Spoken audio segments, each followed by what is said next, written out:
In this lesson, I'm going to show you how to customize your sidebar. The sidebar appears on any page with this sidebar, so it's an important thing to edit and to make sure that it's doing the right thing for your website.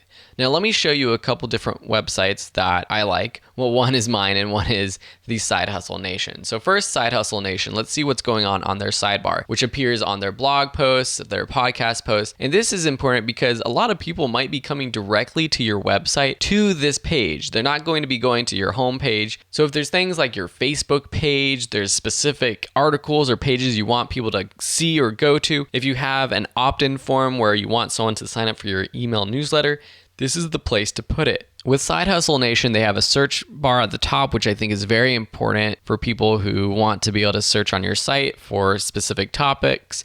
They have a Join the Nation opt-in form at the very top. So every time someone visits their blog article, they'll see this. If they're not a member, then they'll see it and potentially want to join the tribe, join the newsletter of this website. They have some greatest hits and favorite blog articles. This looks like a plugin that he's using. There's different plugins that you can use to list out your most popular posts or maybe even some specific posts that you like. These are things that we'll be learning how to do in terms of adding plugins in a future lesson. He has a YouTube video that is one of his favorites that he's put here. He has different topics. So these are probably the categories for his different blog posts. And then also maybe perhaps some advertisements or some images that you want to add as well. For me, on my sidebar, I keep it pretty simple with the search bar at top. I have my big opt-in form. This is created with ConvertKit. So I use ConvertKit for my email marketing. And so this is created in ConvertKit, and then I added the code into my sidebar on WordPress. So if you use ConvertKit, you can get something like this.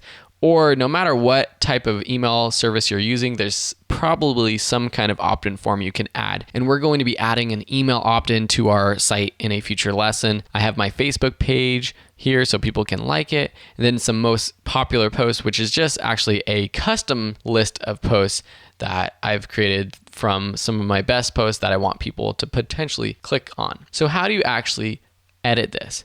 Go to your dashboard and go under Appearance to Widgets. These are called widgets. So you can see here we have our sidebar right here, and these are the widgets on our sidebar. There's different areas where we can add widgets, and we'll go over the footer and other things later, but this is just the sidebar. So this is what's in our sidebar right now: search, recent posts, recent comments, etc. And then on the left, you have all of your available widgets. So if I want to just get rid of some of these widgets, I can just select it and delete it.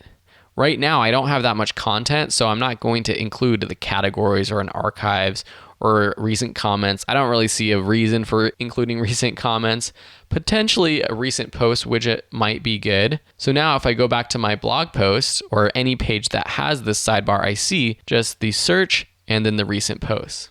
If I want to change the text up here from recent post to something else, I can just type in a new title. It automatically uses the text recent post, but maybe I want to say latest articles, or if it's just one specific type of podcast article that you write or something like that, you can just write that. So if I save that and then refresh, you can see that this changes to latest articles. Now over on the left, you have different options. So if you want, you can add a calendar, you can add tag clouds that will show all of the tags that you've used.